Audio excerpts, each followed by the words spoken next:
Israel के Pegasus software के जरिए फोन टैपिंग के आरोपों पर बवाल मचा हुआ है। कांग्रेस ने इस सॉफ्टवेयर के जरिए राहुल गांधी की जासूसी का आरोप लगाया और गृह मंत्री के इस्तीफे की मांग कर डाली। जासूसी के आरोपों का जवाब देते हुए अमित शाह ने विपक्ष पर बड़ा हमला बोला और इन आरोपों को देश को अपमानित करने की साजिश बताया। अमित शाह ने कहा कि कांग्रेस के पास लोकतंत्र को कुचलने का अच्छा अनुभव है।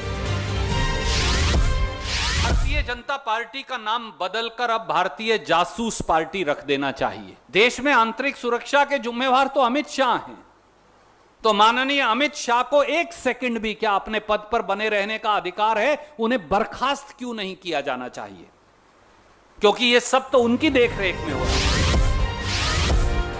फोन हैकिंग के आरोपों पर संसद में भी जोरदार हंगामा हुआ। विपक्ष के आरोपों पर लोकसभा में सूचना प्रौद्योगिकी मंत्री अश्विनी वैष्णव ने जवाब दिया।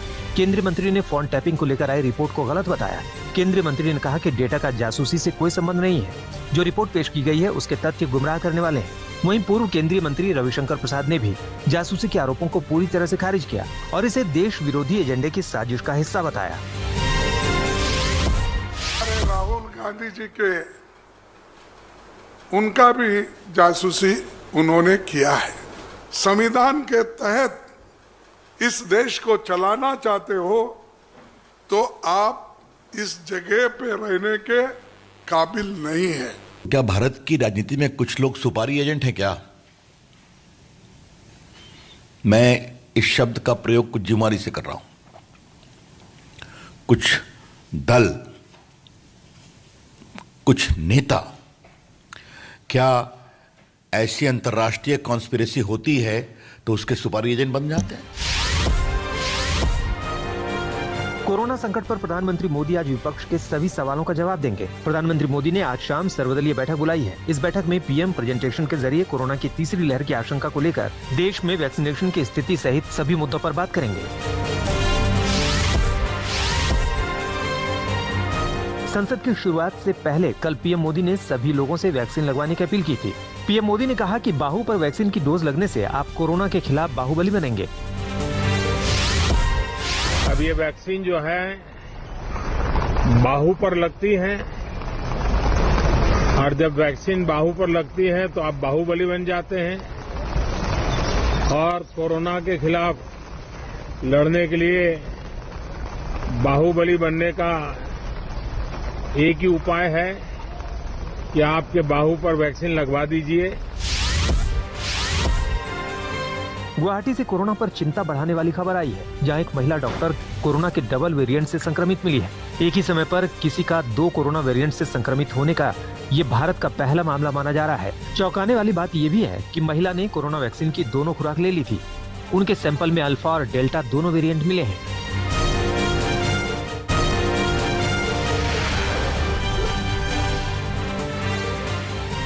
संसद के मानसून सत्र के दूसरे दिन आज भी भारी हंगामे के आसार हैं। कल संसद के दोनों सदनों में कई मुद्दों पर सरकार को घेरते हुए विपक्ष ने जोरदार हंगामा किया था।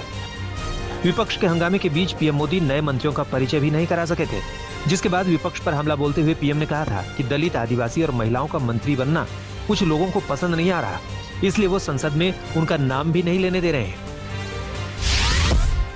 देश के दलित मंत्री बने, देश की महिला मंत्री बने, देश के ओबीसी मंत्री बने, देश के किसानों के बेटे मंत्री बने, ये बात कुछ लोगों को राज नहीं आती है और इसलिए उनका परिचय तक नहीं होने देते हैं। पंजाब में कांग्रेस की कमान संभालने के बाद नवजोत सिंह सिद्धू लगातार बैठक कर रहे हैं। सिद्धू ने कैप्टन अमरिंदर के समर्थक माने जाने वाले कई नेताओं से भी मुलाकात की। सिद्धू की ताजपोशी के बाद भी अभी तलखियां पूरी तरह से खत्म होती नहीं दिख रही हैं। पंजाब कांग्रेस की कमान मिलने के बाद सिद्धू ने सोनिया, राहुल और प्रियंका गांधी को तो धन्यवाद दिया, लेकिन कैप्टन अमरिंदर का नाम नहीं लिया। राजस्थान के मुख्यमंत्री अशोक गहलोत ने सिद्धू को पंजाब कांग्रेस का अध्यक्ष बनाए जाने पर बधाई के साथ कुछ नसीहत भी दी। गहलोत ने कहा कि यह कांग्रेस की परंपरा रही है कि यहाँ कोई भी फैसला लेने से पहले सभी की राय ली जाती है। कोरोना संकट को देखते हुए उत्तर प्रदेश सरकार की तरफ से बकरीद को लेकर सख्त निर्देश जारी किए गए हैं। यूपी में बकरीद से जुड़े कार्यक्रम में एक जगह पर 50 से ज्यादा लोगों के जुटने पर पाबंदी होगी। इसके अलावा कुर्बानी सार्वजनिक जगहों पर नहीं की जाएगी। आदेश में यह भी कहा गया है कि कहीं भी गोवंश की कुर्बानी नहीं होगी। केरल में बकरीद के लिए लॉकडाउन में 3 दिनों की छूट के मामले पर आज सुप्रीम कोर्ट में सुनवाई होगी। कोरोना के बढ़ते केस के बीच लॉकडाउन में छूट को लेकर शीर्ष अदालत ने केरल सरकार से जवाब मांगा है। बुधवार को पड़ने वाली बकरीद के लिए बीते रविवार से 3 दिनों की छुट्टी दी गई है। याचिकाकर्ता ने अपनी याचिका में कहा है कि जब 0.4% पॉजिटिव रेट होने के बावजूद यूपी में कांवड़ यात्रा पर रोक लग सकती है, तो 10% पॉजिटिविटी रेट वाले केरल में ऐसी छूट कैसे दी जा सकती है।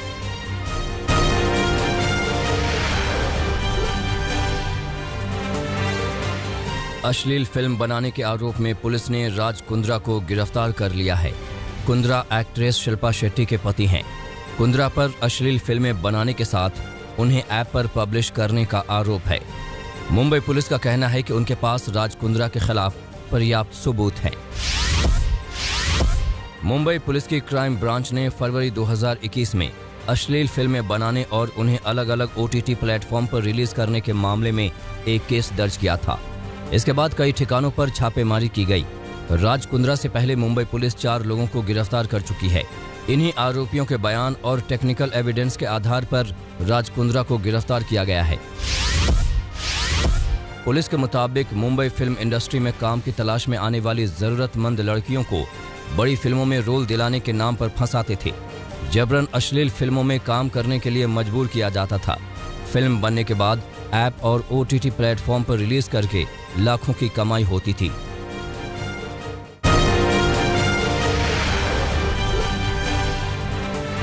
गुजरात में लगातार तेज बारिश हो रही है।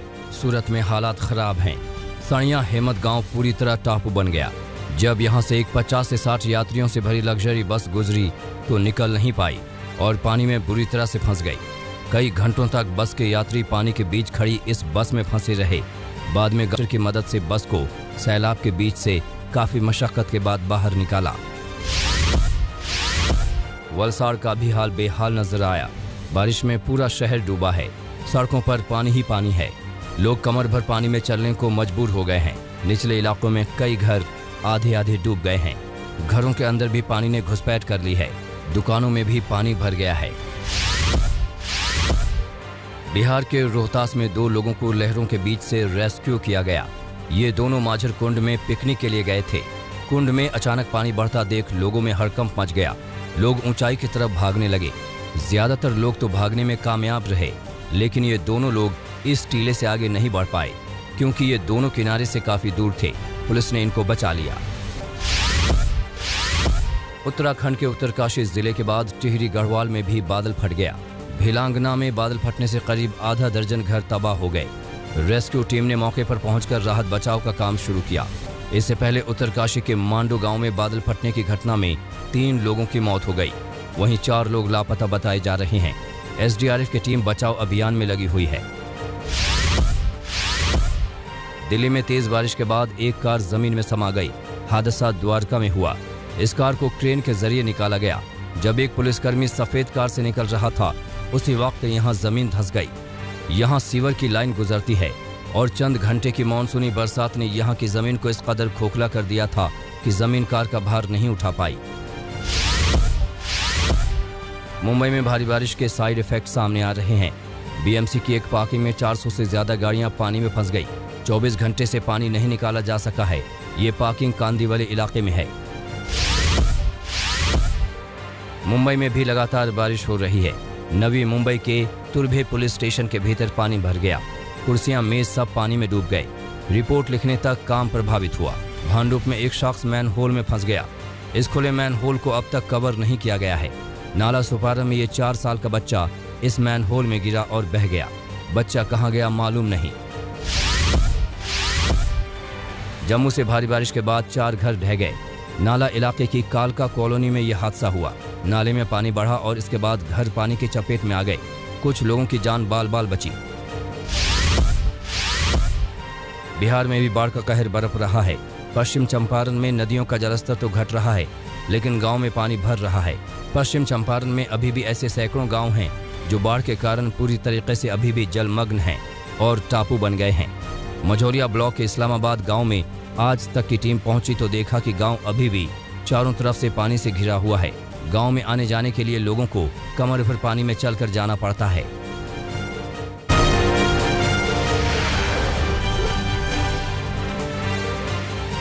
झारखंड के देवघर में दिन दहाड़े बाइक सवार बदमाश एक ईंट व्यापारी से 2 लाख रुपए से भरा बैग छीनकर फरार हो गए। मामला साइबर थाने के ठीक सामने हुआ। जानकारी के मुताबिक ईंट व्यवसायी डाकघर से 2 लाख रुपए निकालकर बैंक में जमा करने जा रहे थे, मगर रास्ते में ही बाइक सवार बदमाशों ने उनसे बैग छीना और बैग लेकर फरार हो गए। अब सीसीटीवी फुटेज के आधार पर बदमाशों की तलाश की जा रही है। राजस्थान के जालौर में नशे में धुत युवकों के स्टंट करने का वीडियो सामने आया है। तस्वीरों में देखा जा सकता है कि कैसे गाड़ी का दरवाजा खोलकर ये ठुमके लगा रहे हैं।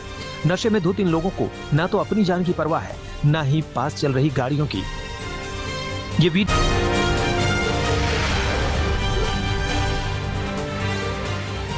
अमेरिका में गोलीबारी की घटनाएं नहीं थम रही हैं। एरिजोना के टक्सन में कई जगहों पर फायरिंग हुई।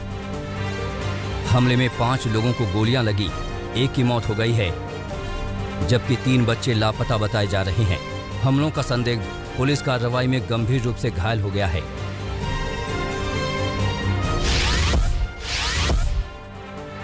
पाकिस्तान के पंजाब प्रांत में बस और ट्रक की भीषण टक्कर में 30 यात्रियों की मौत हो गई है। 74 से ज्यादा लोग घायल हुए हैं। घायलों में कई की हालत गंभीर है। मरने वालों में महिलाएं और बच्चे भी शामिल हैं। बताया जा रहा है कि लोग बस में सवार होकर बकरीद की छुट्टी मनाने घर लौट रहे थे। इसी दौरान डेरा गाजी खान के पास तनुसा रोड पर जबरदस्त हादसा हो गया।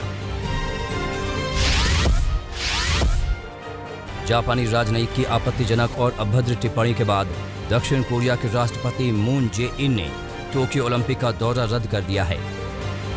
राष्ट्रपति मून जे-इन के टोक्यो दौरे के बाद जापान दक्षिण कोरिया के रिश्ते सुधरने की उम्मीद लगाई जा रही थी। जापान पीएम सुगा ने इस मामले पर टिप्पणी से इनकार कर दिया है। रूस की सेना ने सोमवार को नई जिरकॉन हाइपरसोनिक क्रूज मिसाइल का सफल परीक्षण किया। रूस के उत्तर में श्वेत सागर में स्थित एडमिरल गोर्शकोव युद्धपोत से यह परीक्षण किया गया। रूसी सेना के मुताबिक यह मिसाइल 350 किलोमीटर से अधिक दूरी के लक्ष्य को भेद करने में सक्षम है। फ्रांस के राष्ट्रपति इमानुएल मैक्रों ने दक्षिणी प्रशांत क्षेत्र के राष्ट्राध्यक्षों के साथ वर्चुअल बैठक की।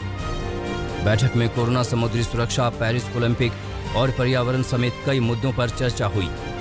बैठक में Australia, New Zealand, Fiji, Papua New Guinea के राष्ट्राध्यक्ष शामिल हुए।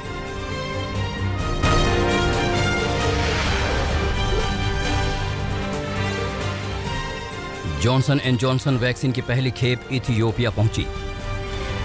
जापान के स्वास्थ्य मंत्री और अमेरिकी राजदूत ने अदीब अबाबा अंतर्राष्ट्रीय एयरपोर्ट पर उसका स्वागत किया।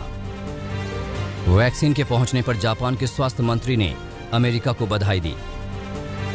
अमेरिका ने इथियोपिया को वैक्सीन की 4,53,000 डोज दान में दी है।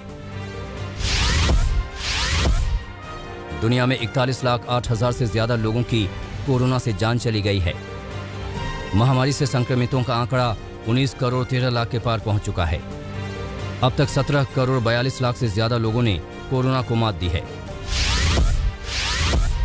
यूरोप के कई देशों में अचानक आई बाढ़ से भारी तबाही मची है। जर्मनी में बाढ़ की वजह से रेस्टोरेंट में पानी घुस गया है, तो वहीं नीदरलैंड में भीषण बाढ़ ने जमकर तबाही मचाई है। बाढ़ की वजह से कई घर पानी में डूब गए हैं।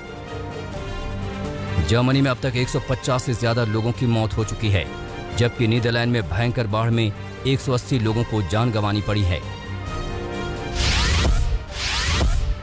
टोक्यो ओलंपिक खेल गांव में तीसरा एथलीट कोरोना पॉजिटिव पाया गया। चेक रिपब्लिक के वॉलीबॉल खिलाड़ी ऑन्ड्रेज पेरुसिक कोरोना से संक्रमित पाए गए हैं। इससे पहले 2 दक्षिण अफ्रीकी फुटबॉलर कोरोना वायरस से संक्रमित पाए गए थे। चेक ओलंपिक दल में सामने आने वाला ये कोरोना का दूसरा मामला है।